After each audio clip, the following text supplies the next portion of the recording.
Have you ever noticed that some of your worst games happen when you're trying your hardest to not mess up? And most of the time, it's not something you're purposely trying to do. You just want to avoid making a mistake so badly because you think it's helping you. You think that by trying everything in your power to not mess up is going to control the outcome you want, which if we were able to control our outcomes, then we would make them perfect. We would make them be the best, most successful outcome possible. Let me tell you a little secret though. It's not possible to control an outcome, so all you're doing is creating tension. And when you create tension, you're creating hesitation. If we're hesitating when we play, our reactions become slower. And if our reactions are slow in an environment where it's very fast, we aren't playing like ourselves. And that's why it's such an issue that you're trying to not mess up when you're playing. And that's exactly what this video is going to teach you. What's up, guys? If you're new here, I'm JoJo Allred, a mindset coach for athletes that helps you build confidence, consistency, and trust in your sport. When I played in college at the Division I level, I used to try to avoid making mistakes all of the time. I truly thought it was giving me a better result because if I didn't make any mistakes, I'd be the perfect player, right? Yes, that is right. Is that realistic? No. A better question, is that possible? No, it is not possible to not mess up. I actually found out that when I would try to avoid messing up, I would mess up in an even more diabolical way. I'd not only get mad at myself for making a mistake, but making a mistake that made me feel like I was getting further away from playing the way that I want to, from playing like myself. Luckily, I was able to gain confidence and allow myself to trust myself my last couple of years of college. So I'm here now to help those who are struggling. So let's get into it. Now, I know why I didn't want to make a mistake, but do you know your reason?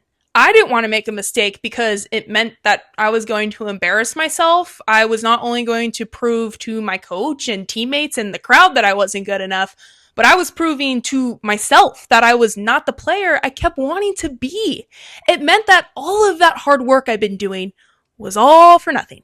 I shouldn't be making mistakes because I'm a good player who works hard, right? I do this in practice all of the time, but the moment comes and I can't even perform the way I do against my teammates every day. Look, there are a lot of reasons of why we don't want to mess up, but what it really actually comes down to is that we hate how it makes us feel. We hate the feeling of embarrassment. We hate the feeling of being disappointed or mad or upset. We hate not feeling like ourselves. And trust me, I get it. I want nothing more than just to feel happy and successful all of the time, but that's just not going to happen. And before you argue with me in your head and say, yeah, but what about those players who are super good and confident and love their sport? Those players mess up too. They just don't let those negative emotions get to them. Of course, making a mistake doesn't feel good and they're not going to be completely positive, but they aren't spiraling. You know why?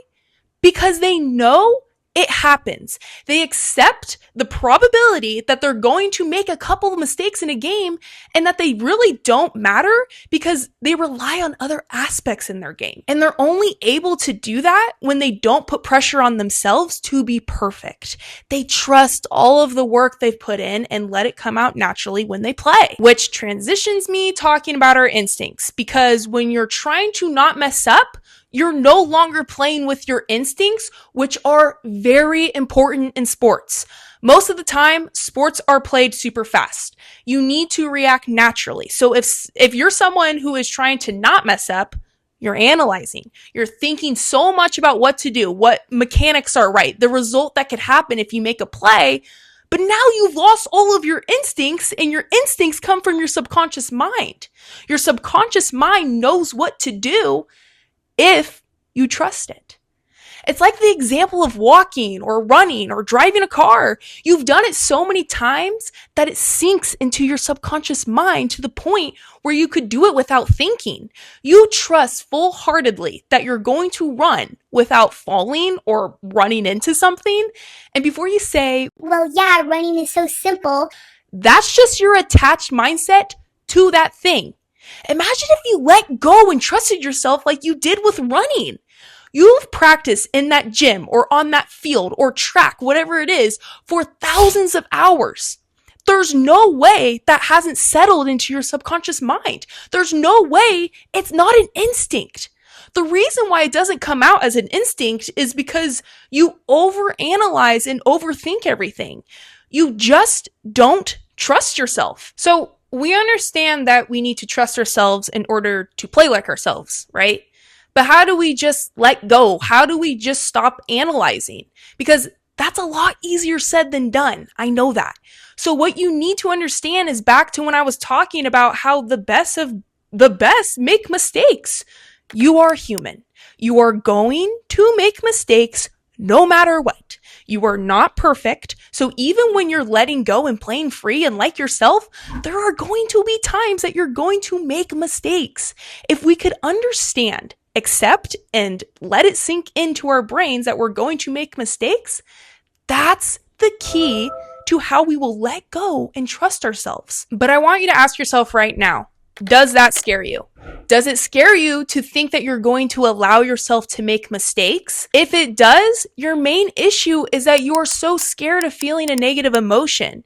You're scared of the embarrassment. You're scared of getting upset. You're scared of not feeling confident once again. You're scared of what your coach is going to think of you and whether or not they're going to bench you. And I get that. I completely get that. But guess what? You survived.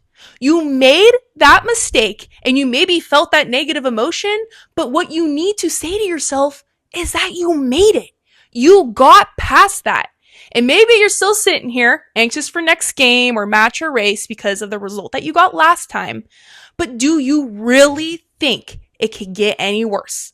If you're in a spot right now where you are so mad at yourself for making so many mistakes and you're at your final straw, what's going to come up that you haven't felt before?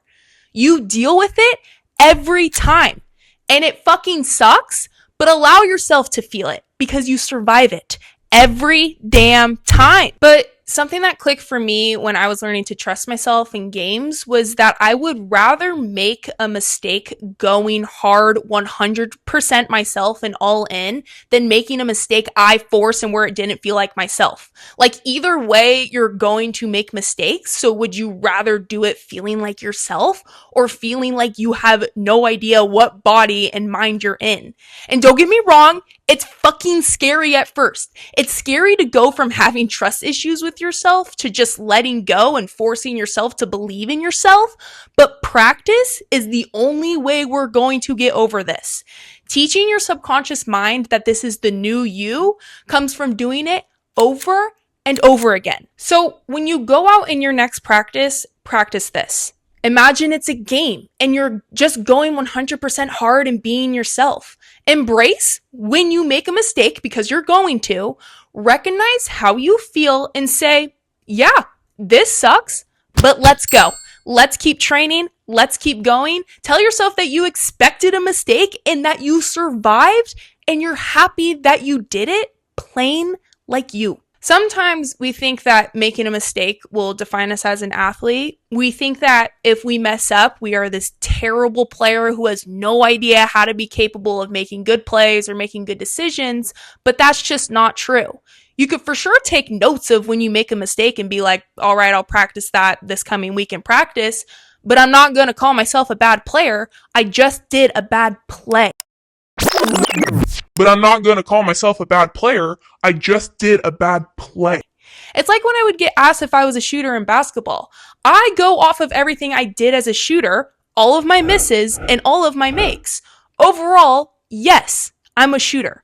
Did I think about my misses in my games? Of course, but that at the end of the day, I would describe myself as a shooter because I also made a lot of shots. Prove to yourself who you are by letting go and allowing all things to come. The good, the bad, the ugly.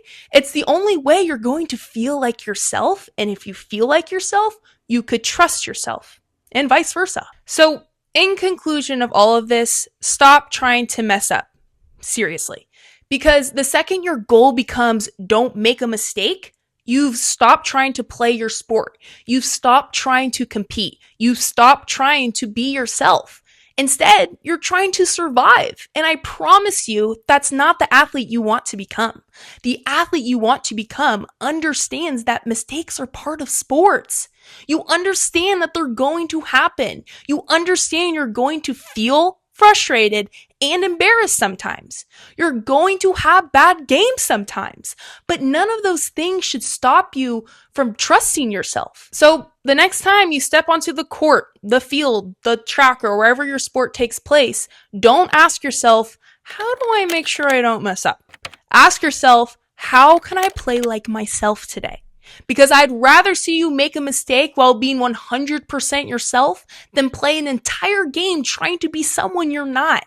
At the end of the day, people don't remember the athlete who never made a mistake. They remember the athlete who competed fearlessly. Go be that athlete. Thank you so much for watching, and don't forget to hit that subscribe button. I hope this helped you, and I hope to see you in my next video or stalking my page. I prefer the stalking, but I'll be happy with both. Bye, guys.